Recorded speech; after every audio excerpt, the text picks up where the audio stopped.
சென்னை நுங்கம்பாக்கத்தில் உள்ள கார்த்தி சிதம்பரத்தின் அலுவலகத்தில் சிபிஐ அதிகாரிகள் சோதனை நடத்தி வருகின்றனர். இது குறித்த கூடுதல் விவரங்களை நமது செய்தியாளர் பாலாஜியிடம் கேட்கலாம்.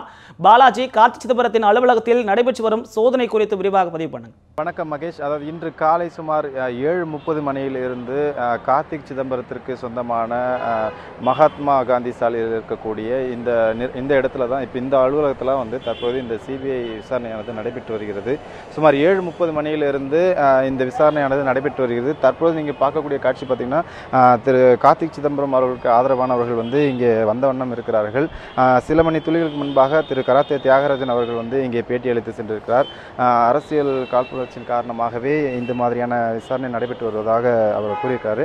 அது மட்டும் இல்லாமல் டெல்லி சிபிஐ அதிகாரிகள் கார்த்திக் சிதம்பரம் மீது சுமார் 7 பிரிவுகளில் வந்து வழக்கு பதிவு பண்ணியிருக்கிறாங்க. அந்த 7 பிரிவுகளின் வழக்கின் அடிப்படையில் வந்து தற்பொழுது இந்த விசாரணையானது நடைபெற்று வருகிறது.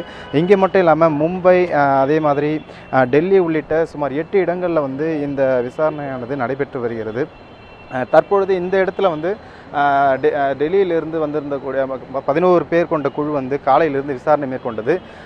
மேலும் 2 அதிகாரிகள் சில மணி துளிகளுக்கு முன்பாக வந்திருந்தார்கள். மொத்தம் 13 பேர் வந்து தற்பொழுது இந்த இடத்துல விசாரணை மேற்கொண்டு வருகிறார்கள். இவர்கள் வந்து கார்த்திக் சிதம்பரத்தின் மீதான அந்த 7 பிரிவுகளின் வழக்கின் மீதான விசாரணைகள் குறித்து ஏதாவது ஆவணங்கள் சிக்குகிறதா என்பது குறித்தும் தற்பொழுது இவர்கள் இங்கே விசாரணை மேற்கொண்டு வருகிறார்கள். மகேஷ், கார்த்தி சிதம்பரத்தின் வீட்டில் நடைபெற்று வரும் சிபிஐ சோதனை குறித்து உங்களுடைய விரிவான தகவல்களுக்கு நன்றி பாலாஜி.